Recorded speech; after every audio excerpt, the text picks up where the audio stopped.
जैसे 3 मार्कर हो गया, 3 मार्क के लिए 2 स्ट्रेटेजी है। पहली कि 1 2 3 आप पॉइंट करके डायरेक्ट लिख दें, ठीक है। इसमें आप 3 फैक्ट बता दें, 3 फैक्ट से ज्यादा लिखने की कोई जरूरत नहीं है। 2 भी लिखेंगे, कई बार 2 ही फैक्ट होते हैं, होते ही नहीं तो कहाँ से लिखोगे। तो 3 मार्कर के लिए एक ये हो गया तरीका। दूसरा तरीका मैं जो अपनाता था, ऐसे सर्कल बना दिए, इधर एरो दे दिए, ऐसे तीन चीजें आपने बता दिए, 3 फैक्ट यहाँ पे, जो भी आपको तरीका अच्छा लगे। ये एक तरीका मैं अपनाता था, है ना। और इसके अलावा जब जैसे कोई डेफिनेशन पूछी जाती है ना, तो उसको पॉइंट में नहीं लिखना है, ठीक है, उसको डायरेक्टली लिखना है आपको। जैसे कई लोग कोशिश करते हैं कि उसको भी एक लाइन में डेफिनेशन लिख दूं मैं, फिर उसके बाद दूसरा पॉइंट बनाने की कोशिश करते हैं, उसमें कुछ और बता दूं, तो नहीं करना है। डायरेक्ट डेफिनेशन पूछा है तो डायरेक्ट डेफिनेशन लिखें, मार्क्स पूरे मिलते हैं। मेरे को मिले होंगे कि नहीं पता नहीं, पर मिल जाते हैं, ठीक है। पर जैसे डेफिनेशन पूछा ना, तो डायरेक्ट डेफिनेशन लिखें, बस कोई नंबर डालने की जरूरत नहीं है।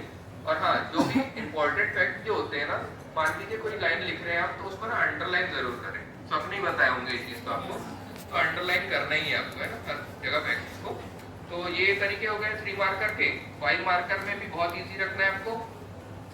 5 मार्कर में एक लाइन का इंट्रो होगा, ठीक है, एक लाइन का इंट्रो, उसके बाद 1 2 3 4 करके आपको फैक्ट्स लिखने, मतलब लाइन में, ठीक है। उसमें भी अंडरलाइन करते चल रहा है आपको।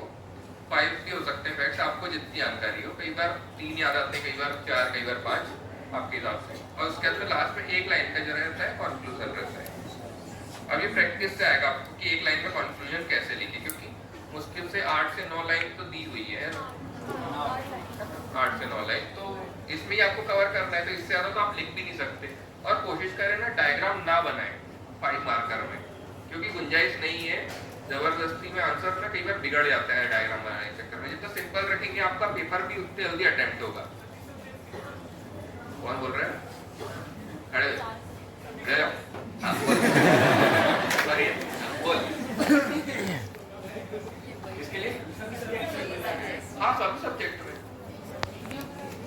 ज्योग्राफी में देखो, ज्योग्राफी में ना गुंजाइश अगर होती है, जगह है उस जगह में, तो एमपी का मैप जैसे कई बार बनाना पड़ जाता है, तो छोटा सा बना सकते हो। ऐसा मैं मना नहीं कर रहा हूँ टोटली कि मत बनाओ, पर कोशिश करना कि ना बनाओ, क्योंकि ना टाइम भी जाता है और तुमको पेपर भी पूरा अटेम्प्ट करना है। कई बार ना डायग्राम के चक्कर में पेपर छूट जाता है, या डायग्राम थोड़ा गलत बन गया, कट गया, ये वो। और काट छाट नहीं करना है आंसर में, बिल्कुल क्लीन रखना है कॉपी को, है ना। जैसे कटता भी है ना कोई, जैसे कोई वर्ड है, जैसे कोई भी वर्ड है, तो उसको एक लाइन में ऐसे काट दीजिए, ऐसे नहीं काटना, ऐसे नहीं काटना है, साफ सुथरी रखना है कॉपी को एकदम। एक तरीका ये होता है 5 मार्कर को लिखने का, और दूसरा तरीका होता है जैसे मैं लिखता था, जैसे किसी चीज के बारे में, जैसे नेशनल फॉरेस्ट पॉलिसी पूछ लिया, है ना, तो ये लिखता था मैं, ऐसे चंद्रमा बना देता था, और ऐसे ये एक मेरा तरीका था 5 पॉइंट लिखने का। बहुत ही ये ठीक है, तो बहुत इजी तरीका था ये। इसमें ना इंट्रो रहता है ना कंक्लूजन, क्योंकि आप नेशनल फॉरेस्ट पॉलिसी में क्या बताएंगे इंट्रो और कंक्लूजन, आपको डायरेक्ट लिखना है 5 जो उसमें बताया गया हो। जिस भी अगर किसी ईयर का पूछा हो तो उसमें ऊपर इंट्रो थोड़ा सा दे सकते हैं। 11 मार्कर में आपको फ्लो चार्ट डायग्राम बनाना है, बिल्कुल, है ना, और हो सके तो थोड़ा सुंदर सा डायग्राम बनाए, अच्छा सा।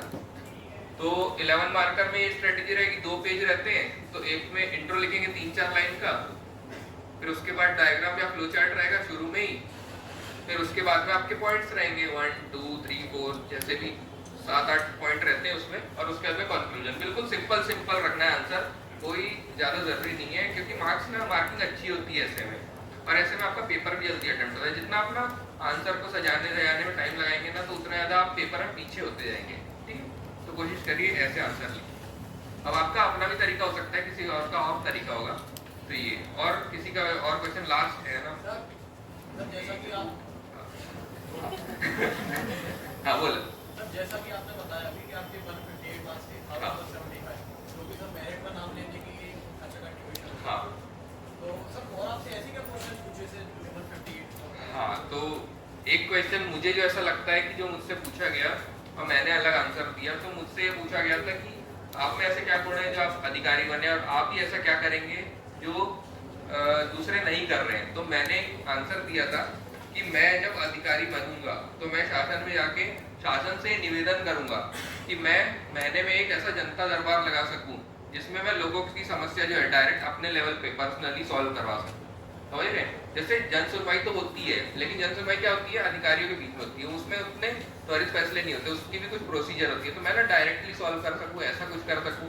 दूसरा, सोशल मीडिया जो है वो आज भी ना जो गवर्नमेंट जो हैंडल्स है वो काफी स्लो है। आप करके देख लीजिए मैसेज किसी भी पुलिस डिपार्टमेंट को, मान लीजिए आप पुलिस डिपार्टमेंट को मैसेज करेंगे, आपको कोई रिप्लाई नहीं मिलना है, तो मैं अपना पर्सनली एक ऐसा टोल फ्री नंबर जारी करूं और मैं हर महीने या हर सप्ताह या हर दिन का 1 घंटा ऐसा निकालूं, मान लीजिए 5 से 6 बजे का, जिसमें मैं पर्सनली लोगों के कॉल्स अटेंड करूं और उनकी समस्याएं सुनूं। तो ये मेरा प्रयास रहेगा। सर जैसा कि आपने बताया कि पीएम मोदी की जगह आप होते हैं, हाँ। वर्तमान में मोदी सरकार की हम देखते हैं कि आर्थिक स्थिति इतनी ठीक नहीं है सर, तो आप no political comments. Sir political नहीं, देश की बात है। बोलिए हाँ। तो आर्थिक स्थिति सर वर्तमान में इतनी ठीक नहीं है, अगर आपको मौका मिलेगा तो आप क्या कंट्रीब्यूशन देंगे? मेरा तो यार पुलिस विभाग है, मैं क्या ही कंट्रीब्यूशन। तो इसी के लिए तो आप कर ही रहे हो ना, अगर प्रशासन में आते हैं। प्रशासन में वही कि भाई जैसे अगर राजस्व विभाग में आता तो मेरा कोशिश रहता कि जैसे ना आज भी कई बहुत बढ़ रही है सर, आप टमाटर 200 रुपए वाला टमाटर का रेट बढ़ने का रीजन ना वो नहीं है मेरे को जैसा लगता है, क्योंकि देखो मौसम की मार भी होती है, क्योंकि टमाटर का ना कोल्ड स्टोरेज नहीं होता, तो उसको आप जमाखोरी नहीं बोल सकते। ठीक है, जमाखोरी किन चीजों की होती है, आलू की, प्याज की, ये सब चीजों की जमाखोरी होती है कोल्ड स्टोरेज में, लेकिन टमाटर की नहीं होती। तो हम इन्फ्लेशन तो तेजी से बढ़ रहा है, अब यार आप कैसे जाते हैं? पैसे कमाओ,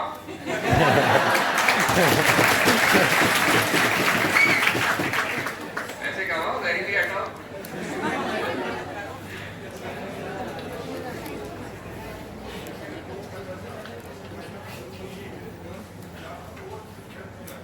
मेरा पोस्ट प्रेफरेंस यार देखो, मेरा पोस्ट प्रेफरेंस लोगों ने तो ना मेरे को डीएसपी पहले ही बना दिए थे। ठीक है, लोगों ने बोल दिए नहीं यार तुम्हारी बॉडी ठीक ठाक है, तुमको तो डीएसपी बनना चाहिए, तो डीएसपी तो पहले ही बना दिए थे। लेकिन मेरा जो पहला था ना डीसी था, और वो लगभग सभी का डीसी ही रहता है, क्योंकि होता क्या है कि डीसी में ना आपके पास मल्टीपल डायमेंशन में काम करने के ऑप्शन होते हैं, बहुत विभागों से आप कोऑर्डिनेट करके काम करते हैं। तो इसलिए मेरा ऑप्शन पहला डीसी था, दूसरा डीएसपी था, लेकिन भगवान ने ना लोगों की सुन ली।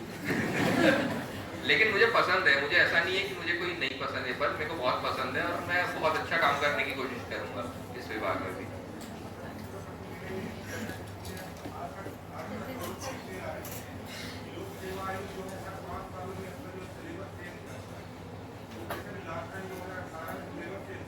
उन्नीस के बाद हाँ,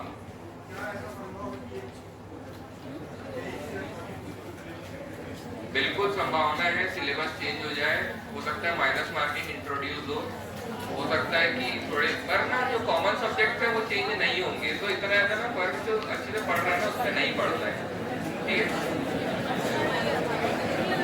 क्या हो गया, अल्लाह क्यों होने लगा? अच्छी तो चीज है, डर क्यों रहे हो? हाँ?